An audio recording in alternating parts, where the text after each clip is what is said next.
محترم حضرات، آپ کے سامنے ایک شاندار علمی مکالمہ پیش ہونے جا رہا ہے جس میں طلبہ مختلف کردار میں نظر آئیں گے۔ اب میں مکالمہ کے ساتھیوں کو دعوت دیتا ہوں کہ وہ اسٹیج پر آئیں اور اپنا پروگرام بالترتیب پیش کریں۔ ناقوس سے غرض ہے نہ مطلب اعضا سے ہے، ناقوس سے غرض ہے نہ مطلب اعضا سے ہے، مجھ کو اگر ہے عشق تو ہندوستا سے ہے۔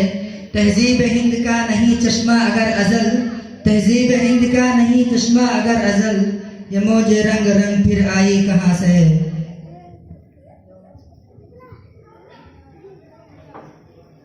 لیے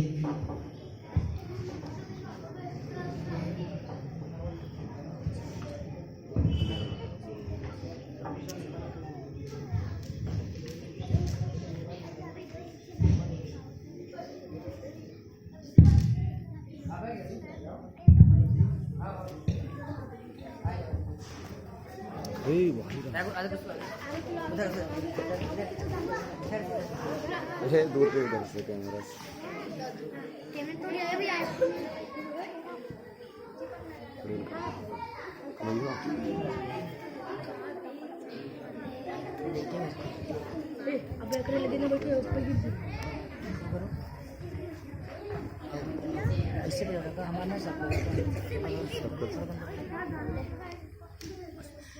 السلام علیکم ورحمۃ اللہ وبرکاتہ۔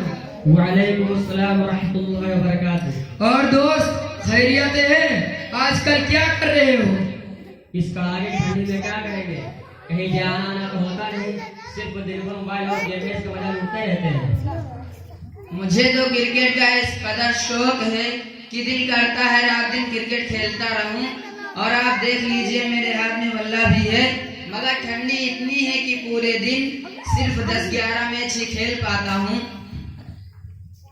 ارے بھائی، آواز سے کیسی آ رہی ہے؟ لگتا ہے جھگڑا ہو رہا ہے۔ مجھے تو لگتا ہے کہ کچھ تقسیم ہو رہا ہے جسے لینے کے لیے یہ لوگ شور مچا رہے ہیں۔ ایسا کریں کہ ہم سب چلیں اور دیکھیں کیا ہو رہا ہے۔ السلام علیکم ورحمۃ اللہ وبرکاتہ۔ وعلیکم السلام ورحمۃ اللہ وبرکاتہ۔ مولانا صاحب، بچے کیا کر رہے ہیں؟ کیسا شور کر رہے ہیں؟ یہ بچے اپنے مستقبل کو تابناک بنانے اور دینی و دنیاوی علوم کی تحصیل کے لیے محنت کر رہے ہیں۔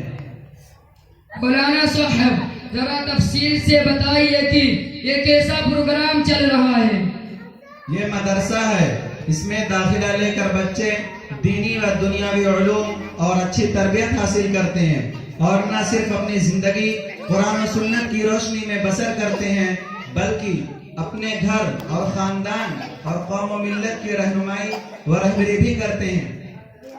یہی طفلان مکتب ہیں جن سے وابستہ ہے مستقبل، یہی طفلان مکتب ہیں جن سے وابستہ ہے مستقبل، انہی ذروں کو چمکا کر شب مہتاب کرنا ہے۔ مولانا صاحب، اگر آپ کی اجازت ہو تو ہم بھی تھوڑی دیر بیٹھ کر اس ماحول کو دیکھیں اور بچوں کی محنتوں کا جائزہ لیں۔ بہتر ہے آپ لوگ اس طرف بیٹھ جائیں۔ ہاں تو بچوں، آپ لوگوں نے سبق یاد کر لیا؟ جی ہاں مولانا صاحب۔ عبداللہ بھائی، آپ اپنا سبق سنائیے۔ أعوذ بالله من الشيطان الرجيم، بسم الله الرحمن الرحيم، أتى أمر الله فلا تستعجلوه، سبحانه وتعالى عما يشركون، ينزل الملائكة بالروح من أمره على من يشاء من عباده أن أنذروا أنه لا إله إلا أنا فاتقون، خلق السماوات والأرض بالحق تعالى عما يشركون، خلق الإنسان من نطفة فإذا هو خصيم مبين، والأنعام خلقها لكم فيها دفء ومنافع ومنها تأكلون، ولكم فيها جمال حين تريحون وحين تسرحون، وتحملوا حمالكم إلى بلد لم تكونوا بالغيه إلا بشق الأنفس إن ربكم لرؤوف رحيم والخيل والبغال والحمير لتركبوها وزينة ويخلق ما لا تعلمون وعلى الله قصد السبيل ومنها جائر ولو شاء لهداكم أجمعين صدق الله العظيم माशाअल्लाह। अजमल भाई आप अपना सबक सुनाइए। أعوذ بالله من الشيطان الرجيم بسم الله الرحمن الرحيم آمن الرسول بما أنزل إليه من ربه والمؤمنون كل آمن بالله وملائكته وكتبه ورسله لا نفرق بين أحد من رسله وقالوا سمعنا وأطعنا غفرانك ربنا وإليك المصير لا يكلف الله نفسا إلا وسعها لها ما كسبت وعليها ما اكتسبت ربنا لا تؤاخذنا إن نسينا أو أخطأنا ربنا ولا تحمل علينا إصرا كما حملته على الذين من قبلنا ربنا ولا تحملنا ما لا طاقة لنا به واعف عنا واغفر لنا وارحمنا أنت مولانا فانصرنا على القوم الكافرين صدق الله العظيم माशाअल्लाह। अल्तमश भाई आप अपना सबक सुनाइए। أعوذ بالله من الشيطان الرجيم بسم الله الرحمن الرحيم إن في خلق السماوات والأرض واختلاف الليل والنهار لآيات لأولي الألباب الذين يذكرون الله قياما وقعودا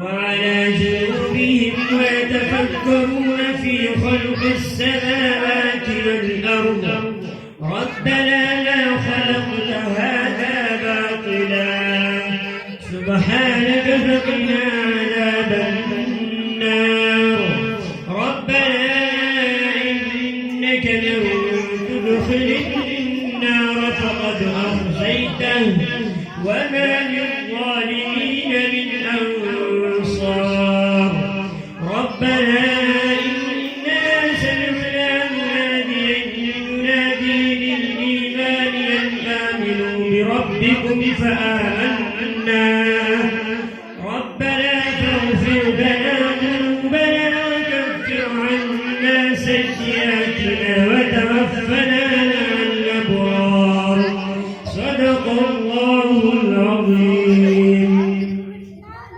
माशाअल्लाह। मेहताब भाई हुरूफ इख्फा कितने हैं, इसका क्या कायदा है? हरूफ इख्फा में 15 है ता सा जीम दाल जाल जा सीन शीन स्वाद द्वाद तो दो फा काफ काफ नून साकिन या तनवीन के बाद हरूफ इख्फा के 15 हरफों में से कोई हरफ आए तो नून साकिन या तनवीन के बाद हरूफे की इख्फा नून साकिन या तनवीन की आवाज को नाक में एक अलिफ के बराबर छिपाकर पढ़ेंगे जैसे अंत मुनज़िरु किरामन कातिबीना। माशाअल्लाह। अरसान भाई अल्लाह का नाम कब पुर पढ़ा जाता है? अल्लाह के नाम से पहले अगर ज़बर या पेश हो तो अल्लाह का नाम पुर पढ़ा जाएगा जैसे कुल हुवल्लाह नसरुल्लाह। अल्लाह के नाम से पहले अगर ज़ेर हो तो अल्लाह का नाम बारीक पढ़ा जाएगा जैसे लिल्लाही, माशाअल्लाह। तुफैल भाई, हाफिज कुरान की कुछ फजीलतें बताओ। हजरत अब्दुल्ला बिन उमर रजी अल्लाह ताला अन्हु ने हुजूर सल्लल्लाहु अलैहि वसल्लम का इरशाद नकल किया है कि कयामत के दिन हाफिज कुरान से कहा जाएगा, कुरान पढ़ता जा और जन्नत के दर्जों पर चढ़ता जा और ठहर ठहर कर पढ़, जैसे कि तू दुनिया में ठहर ठहर कर पढ़ता था। बस तेरी मंजिल वही है जहाँ तू आखिरी आयत की तिलावत करे। हजरत मुआज जुहनी रजी अल्लाह ताला अन्हु से रिवायत है कि हाफिज कुरान के वालिदैन को कयामत के दिन ताज पहनाया जाएगा। माशाअल्लाह। अजीज बच्चों, हमारा वक्त खत्म होने वाला है। अब दूसरे तलबा पढ़ने के लिए आएंगे, इसलिए जाते जाते रोजाना की तरह एक नसीहत आप लोग सुन लीजिए।